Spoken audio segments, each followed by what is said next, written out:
Hey everybody, welcome to Firewatch. Go ahead and we'll start off the new game here real quick.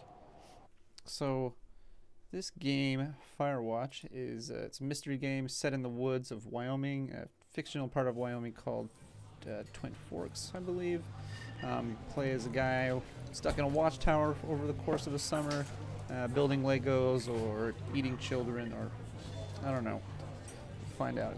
That's the mystery of Firewatch. So let's here we go.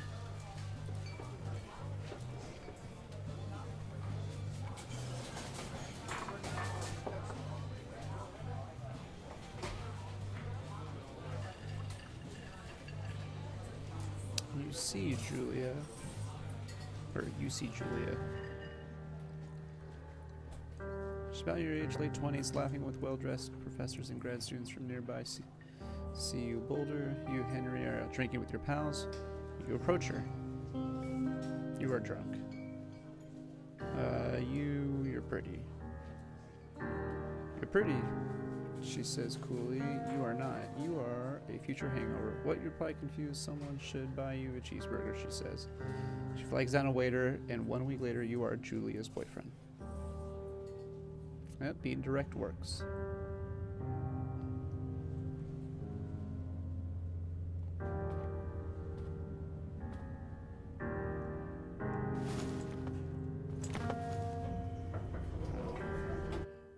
First thing we're gonna do here is invert y-axis. There it is.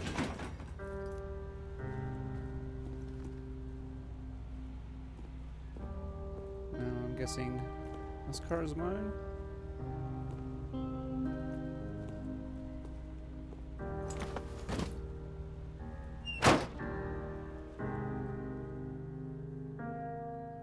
You date for over a year. She drives you absolutely nuts. It's great. You move in. You share an apartment near the school with a view of the mountains. You two drink beers out on the deck. You drink beer just about anywhere. Life is good. Julia wants to get a dog.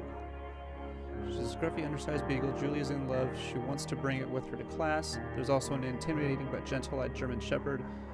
Nothing bad could happen to Julia while walking this dog. It's badass. What do I want?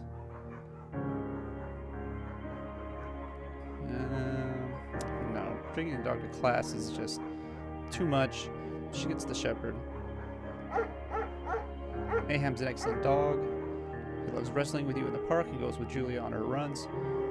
Even though he's too big to bring to school, Julia loves him all the same. Mayhem is a friend, child, and pet all rolled into one. 1979, you talk out on the deck. It's summer, 9:30 p.m., and the heat still radiates off of the high desert. What do you think about kids? She asks. Kids, they're not very smart or good at much. I'm saying if you and I have some, a couple little idiots, that'll be pretty good. Yeah, that would be pretty good. In that case, we should probably get married. Yeah, I would like that, you say. These kids are going to be screwed up, though. It's probably for the best that their parents are hitched. You say she's absolutely right.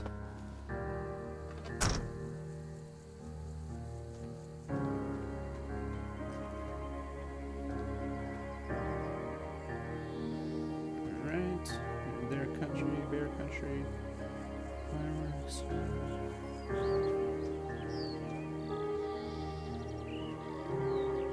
Pick up the hat.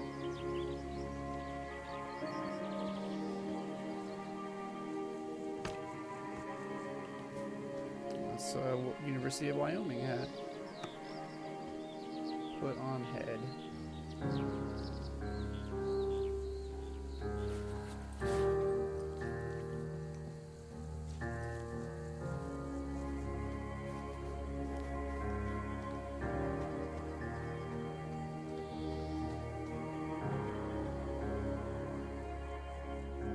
In 1980, it's a Thursday night and Julia is 4 hours late. She doesn't call. You're worried and getting angry by the minute.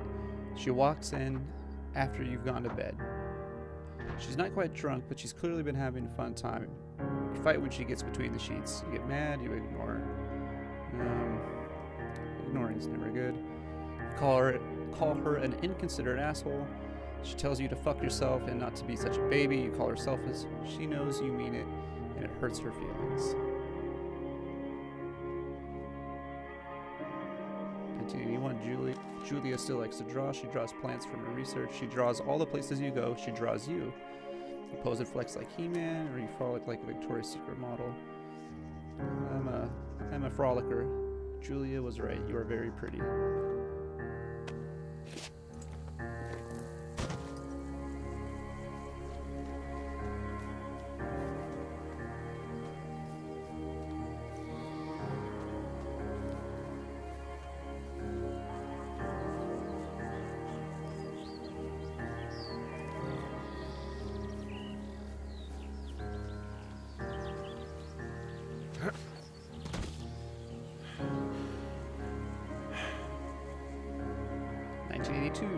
During the summers, you and Julia enjoy walking mayhem at night.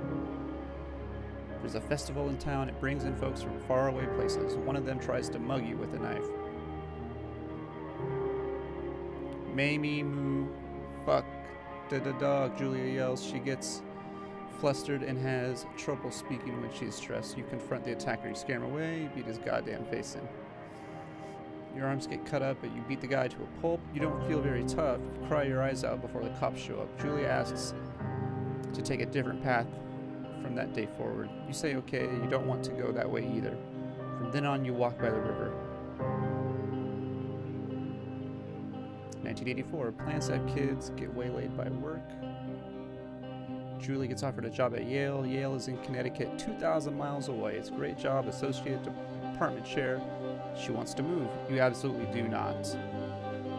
Convince her not to take the job. Agree if she commutes back and forth.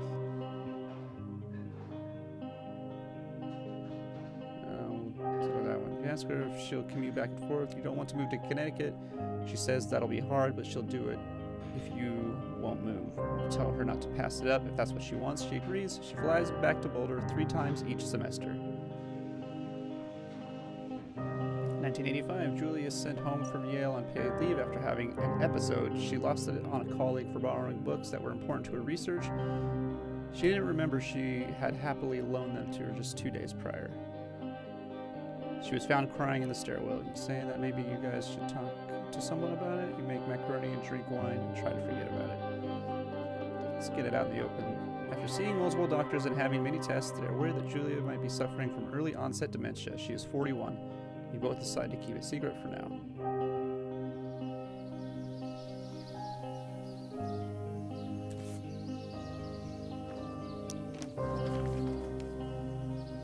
That's me.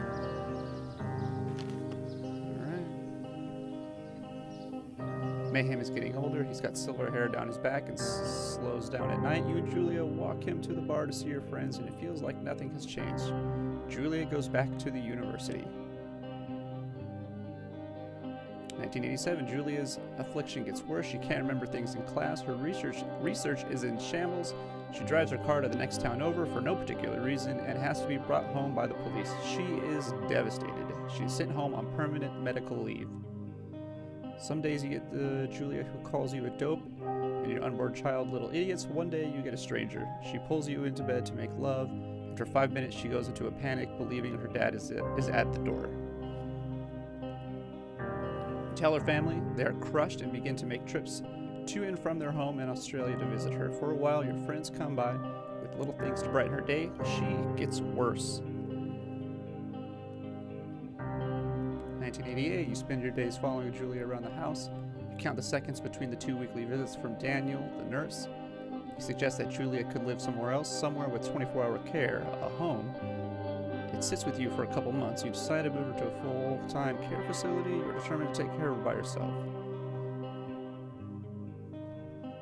We'll go try to take care of her.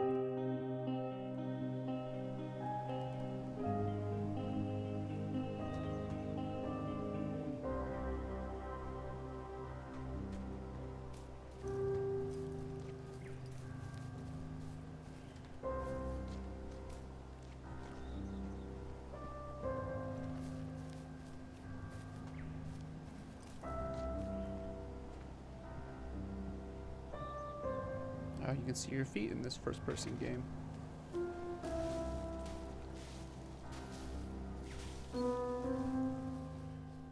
It is impossibly hard. The worst is when you get mad at her, like when she tries to cook her own food.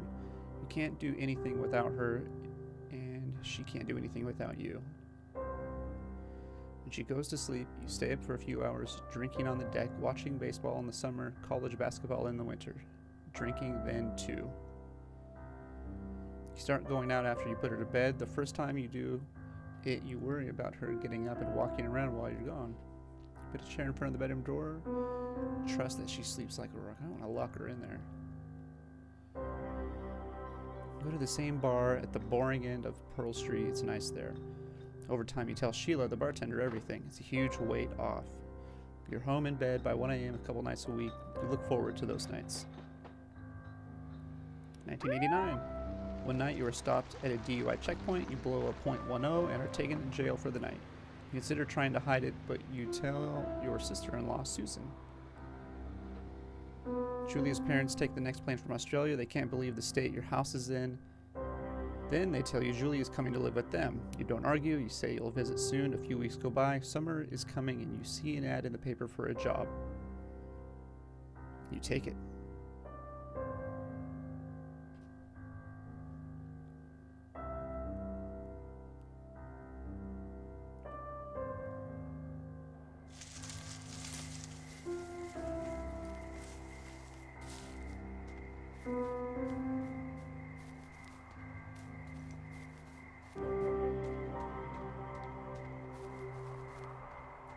Get up in here. Presuming this is the job.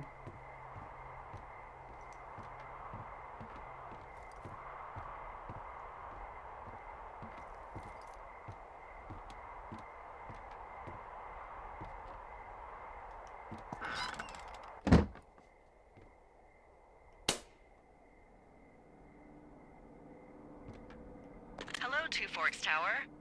Here we go. Hold down left shift. Or left trigger, I guess.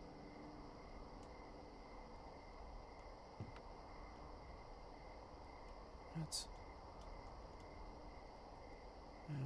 okay. Hello? Whoever Bumpers. this is? It's Henry, right? Yeah. I'm Delilah. Yeah, that's what the guy said on the phone. So, what's wrong with you? Excuse me? People take this job to get away from something. So, what's wrong?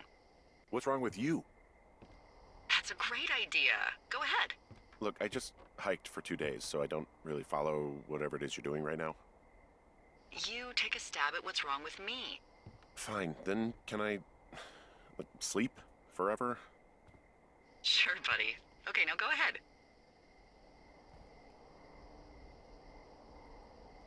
What do I think? Yeah, probably this one. Okay, you're probably out here because nobody back home can stand you. Which, after this brief introduction, is not a big shock. Ouch. I'll chalk that up to you being tired and grumpy. Well, I'd better get some sleep then. One sec. Now it's my turn. Okay, good night, bye. Let's see.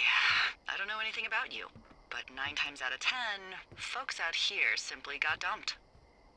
Huh, is that it? Close? Good night. Good night. Welcome to the job.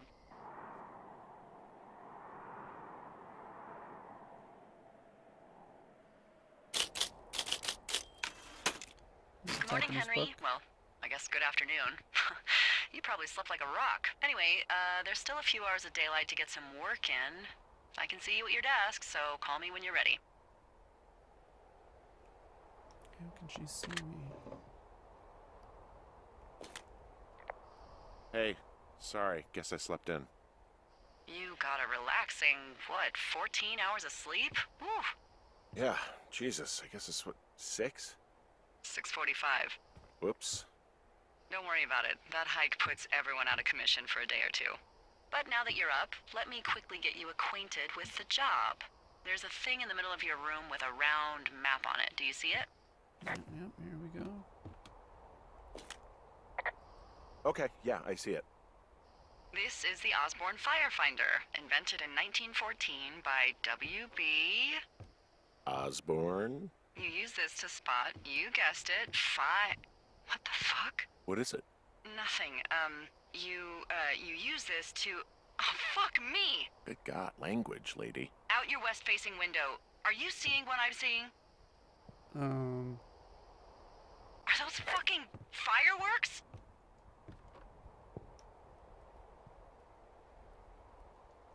What? Is there no button for this? I need you to confirm. Do you see them? I guess we'll use the keyboard.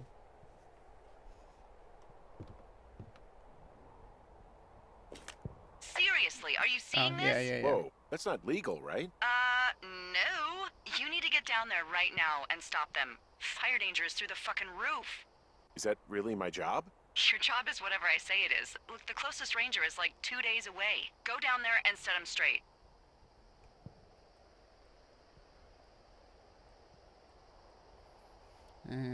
Do you think you can handle that? Do I write him a ticket? Easy there, Dirty Harry. Well, Get going. You'll probably need a rope to get down the shale between you and the lake, if I remember right. There should be one in the supply box on the way. The code is 1234. It's actually that for all of them. smart. Shut up.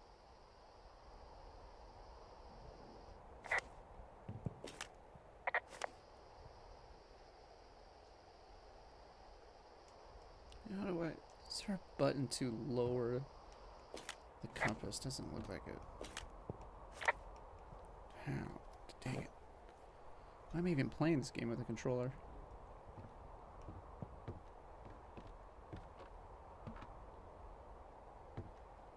Yeah, what's all this junk? Dumb book. Alright, let's get out of here. Take... Can I not take this? No.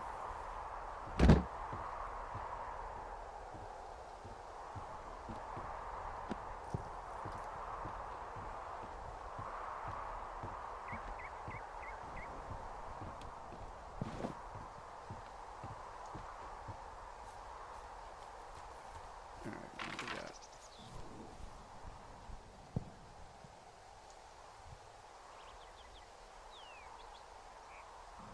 Okay, I'm there. I need to head west. I guess.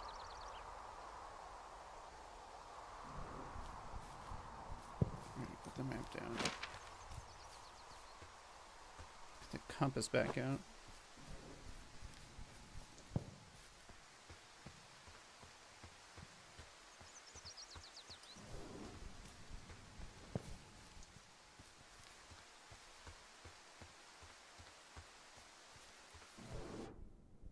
Okay, what do these buttons do? Oh.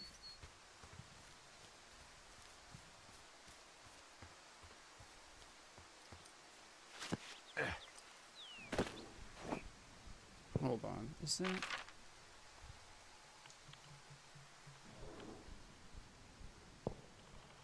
.306. Oh, okay. Alright. Doing alright.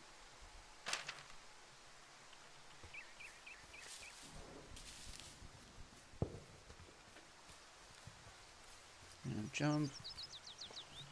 Okay, right around the corner here will be some ammo or something. Oh, trail. And that must be it.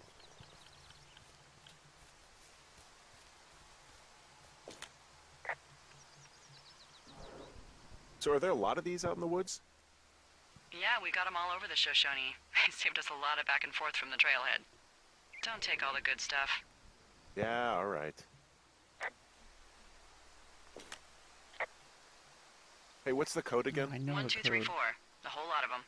How do I get in here?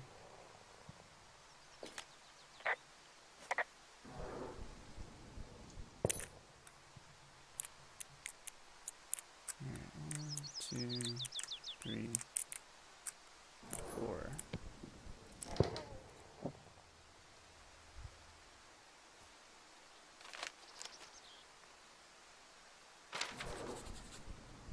What is this?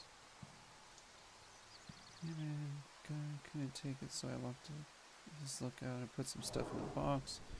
One of these bars you liked hiking in the park. Let's get fucked when I'm back. Now, what do we got? There's 6. Amazing view further up. Medicine wheel. Okay. Take that. Okay. Take the granola bar.